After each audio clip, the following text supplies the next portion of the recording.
This is why carnivore was my last resort, my last chance. And I'd like to share the story with you in this video.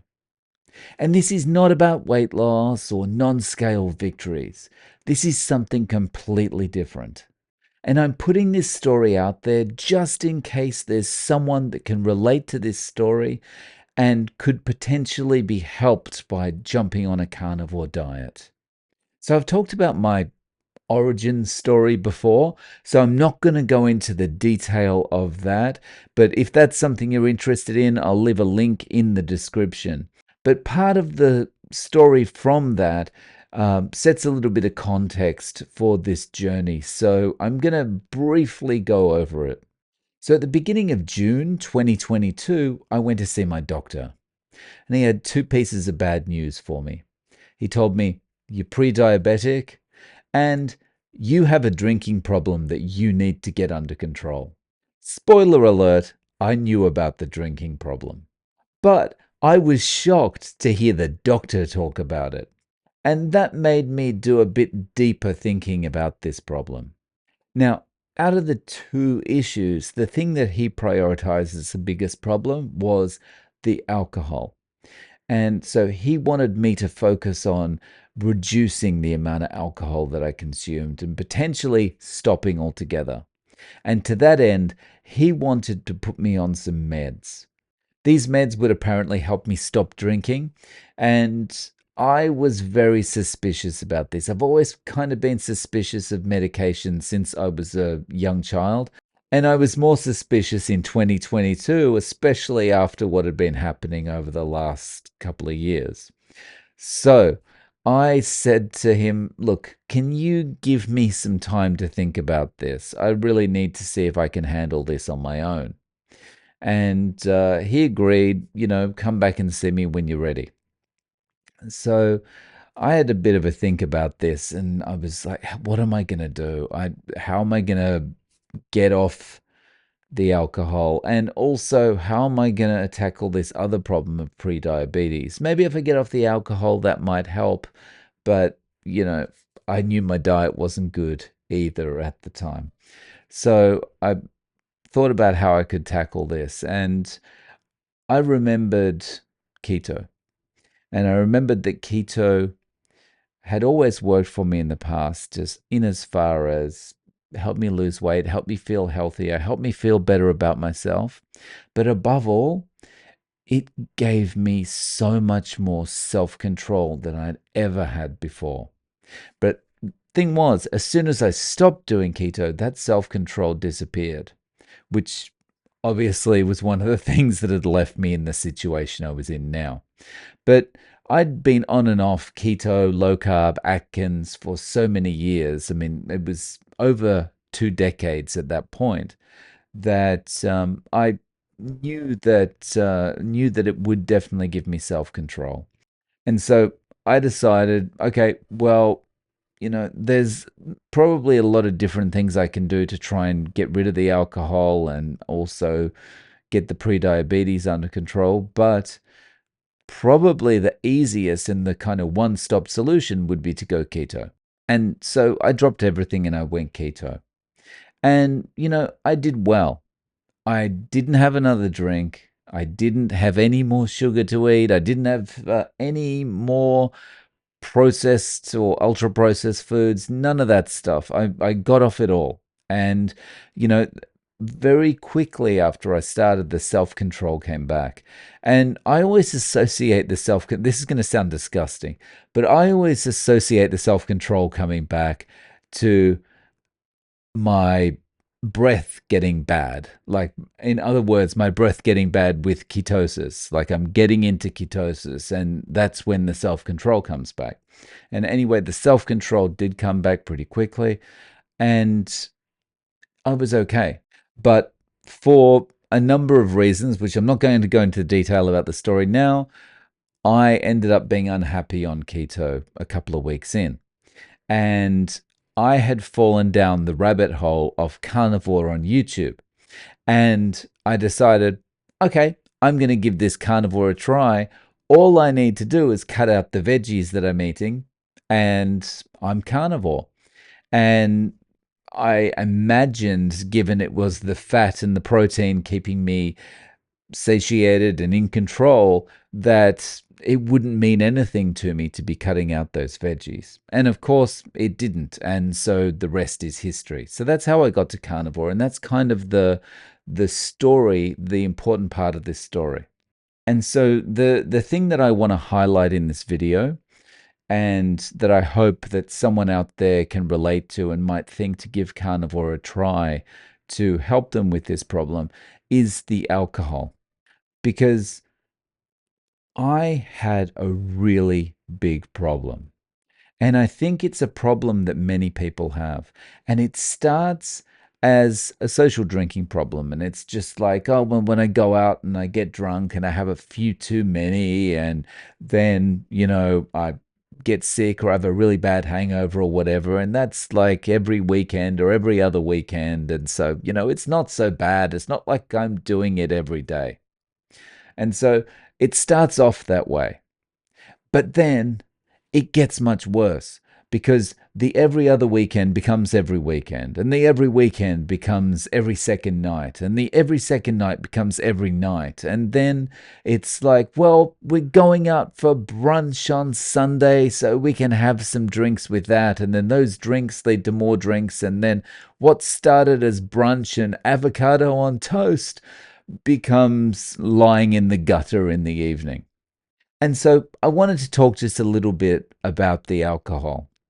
And this wake up call from the doctor in June of 2022 made me realize, the fact that someone else was saying to me, this is a problem. Because prior to that, everyone had really just been going, well, here's another drink, go for it. And to have the doctor say, you need to do something about this, or next year things are going to be much worse for you, or a couple of years when you come back, we're going to have a real big problem.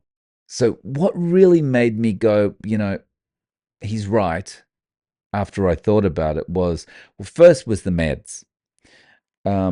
I didn't want to go on meds. As I mentioned before, I'd been on a lot of meds as a child and nothing ever worked. All these meds for the things they were trying to fix never got fixed.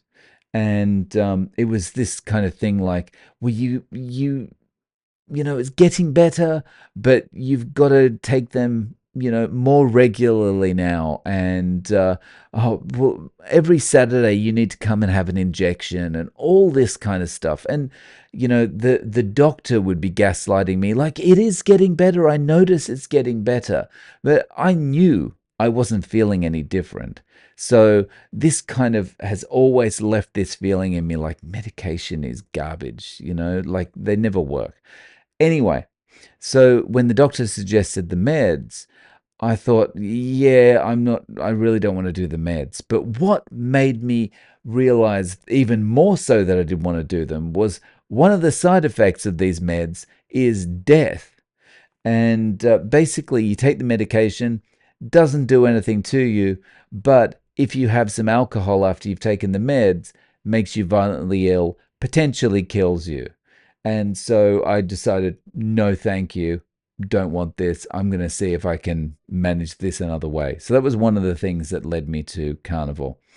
The second was the thought of, what if I didn't do it, as the doctor pointed out, and I was back a year from now? What was I going to be looking like then? What was my health going to be like then? What was my ability to work going to be like then? Whether it's 1 year in the future, 2 years in the future, 3 years in the future, And when someone points out to you, someone that, you have some level of respect for, someone points out to you like, this is a problem, you need to do something about it. That starts to make you think, yeah, I know. I know that's a problem. And you're making me think of the potential long-term consequences now. Not thinking about, yeah, I'm just feeling good tonight having this glass of wine or number of glasses of wine and this beer or whatever.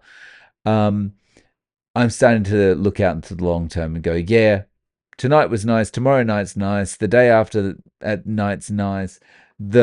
All these times are nice, and I can enjoy with friends, or I can enjoy just watching a movie and having a drink or whatever it is. But what's going to happen a year from now? What's going to happen 2 years from now? So that's the second thing. Thinking long term, I realize this could be very bad. Now, the third reason that I really thought, okay, well, I've got to try something, and eventually found Carnivore, was I was now treating alcohol as a crutch. And so, to give you an example of that, I would be at work and I would be, two classes away from finishing for the day. And at that time, it would be like 8 p.m. or something like that, 8:30 p.m., something like that. And I'd be thinking, how am I going to get through two more classes tonight? This is a nightmare. I'm exhausted, I'm tired, and I can't say the same thing again, give the same feedback, and have the same energy and that kind of thing for another two classes. And then this little voice in my head would say to me, don't worry about it. It's okay. Just see out the next 2 hours, and then you'll be able to crack open a beer. Then you'll be able to crack open the gin and tonic. Then you'll be able to crack open the bottle of wine. Just see out the next 2 hours. And then I would kind of brighten up, and I'd be able to go into the class and teach the kids. But I'd be leaving the school that night, and I'd be walking home, and I'd be stopping at the convenience store, and I'd be getting that first beer, and then I'd get to the train station and I'd get some more beers, and I'd drink them on the train, and then I'd get home, and I'd then be in the point where I'd be like, oh, I can't stop now. And so it would go on and on and on. So that crutch was just there, always making me think, don't worry, doesn't matter how bad things are, you've always got the security of having that drink later on. And so I would inevitably, end up with a hangover the following morning, or end up in not a good state later that night, or something like that. Um, and so the fourth reason was I have lost a lot of memory of things over my life because of alcohol. And it's because it what started as just one cheeky drink, whether it was one cheeky drink in the morning, let's just, have a hair of the dog after last night or something. Let's go out for a nice lunch and have some nice wine with that. It's a really nice sunny afternoon. Let's go somewhere nice, sit in the sun and have some drinks. Or let's go out for dinner, or let's go out to a bar and have something in the evening. And it always started from these points, and then it just degenerated and degenerated. And then I can't remember what happened. Just to give you an example of some of these things, you know, I think the slogan of my life is really one was never enough. Um, I didn't celebrate my 21st birthday, and that's because I was in bed at 8 p.m. because I didn't know who I was at 8 p.m. I started, it wasn't early when I started drinking that day, but I just started drinking and went crazy because it was my birthday, and someone had to chaperone me home in a taxi so to make sure I got home. And yeah, I was in bed by 8 p.m. and no memory of what happened, spotty things, but no memory of the evening, or the start of the evening. And found out later that the person that had brought me home in the taxi had to clean out the taxi, before they went back to my 21st birthday party with everyone else. So there was that. Um, and in that was in England, and in Japan, an example that stands out is one of my friends was leaving Japan. So it was their leaving do. We went to a restaurant, and I was one of the first ones there. If you're the first one there, you get to start drinking earlier. And so I was there pretty early with another friend, and we started having a drink together. It was just going to be a couple of drinks, and then we'll wait for the others to come in, and blah blah blah. But it's never just a couple of drinks. And by the time people got there and they started taking orders, and then they eventually served the meals, I don't know how much I'd drunk. Like this was hours. And so I don't know how much I'd drunk, but I've lost most of my memory of that evening as well. I remember getting in a cab. Don't remember getting out of the cab. Um, but I do remember waking up the next morning, and I woke up the next morning in a hotel that I didn't check into. Um, that happened to be across the road from my apartment, and the hotel room I was in had the same room number as my apartment number. So I think what happened is I was wasted. I got in a taxi. I probably passed out in the taxi, and I, because I my apartment was next to this hotel, I always use this hotel as kind of the landmark so taxi drivers know where to go. And so I said the name of the hotel and before I passed out. And so he took me to the hotel. And probably they've been saying to me, "What's your room number? What's your room number?" And probably I've been able to get out 904. And they went, "Well, we've got no record of someone in that room." But he obviously knows he's in that room because he's just shouting that number. So they put me in there. And so the next day, I was shocked to wake up, look out the window and see my apartment looking back at me, and then walk to the door, open the door, and see the room number is 904. And so I went down to the front desk, and I kind of, what do you say? I didn't know what had happened. I didn't know how I got there. I didn't know what had happened. I didn't know what he knew. For all I knew, I could have been running naked around the hotel. I don't know. And so I just said, like, um, what do I do? And the man behind the desk just said, you can go. And so he obviously had realized that wasn't my room. But it was like, well, he, we've got to keep him here. We can't chuck him out on the street. So they let me stay in that room.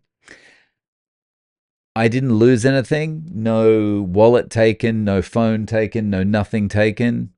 So that's a testament to Japan. The fact they kept me in the hotel is a testament to Japan. But don't remember much about that night. And there are so many that's probably the worst. But there are so many nights like that I just don't have a memory of. And so that problem in my life is probably the main reason that I found carnivore through keto. And if you're interested in my full story of how I got onto carnivore, check out this video next.